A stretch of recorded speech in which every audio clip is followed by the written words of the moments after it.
So welcome to the world of recruitment in the era of coronavirus, something that obviously none of us would have anticipated in terms of its scale of impact, but it's here now and we're all having to deal with it. And a lot of people have been asking me in recent days, well, where do we go from here? What do we do during a period where it's not going to be normal, clearly? And the one thing that really strikes me is something that we've all got to do a lot of, is to stay visible. It is very tempting when we're all kind of hunkered down, in most cases kind of quite literally, to feel psychologically that that's what we should do. We don't talk to people, we don't do very much, we just kind of wait for the dust to settle.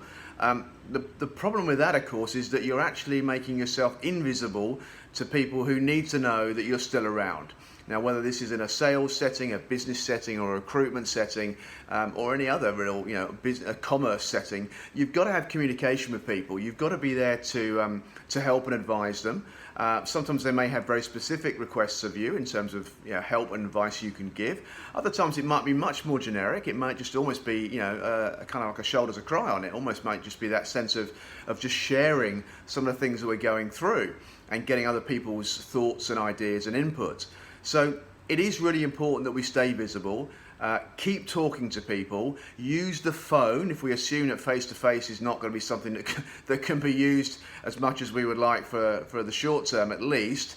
Then the phone is far and away the most powerful option beyond that, and obviously whether that's video phone or just standard phone discussions is entirely up to you and the situation, but it's much better and more powerful and more emotionally connecting than text and email ever can be. So please don't just, as it were, hide behind the technology. We've got to get past that and actually be a bit more old-fashioned, if you like.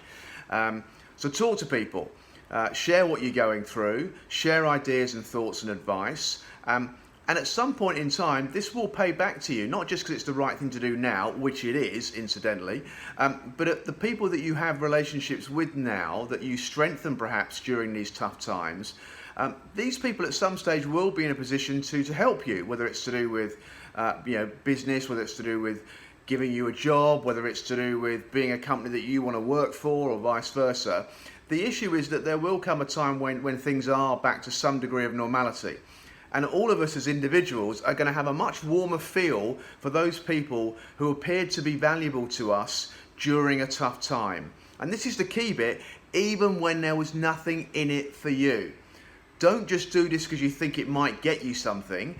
Yes, it might do in the fullness of time, but that's really transparent and people can see through that a mile off, I would guess. You've got to do this because it's the right thing to do. The fortunate bonus is that it actually will help you sometime down the track. But yes, think about what you can do to help people. Even if there's nothing in it for you at this point in time, there, I promise you, will be some kind of karmic payback that you get for it in due course. So yeah, reach out, stay visible, stay connected, stay engaged, and we will all get through this in a much stronger position than otherwise. Thanks guys, and good luck.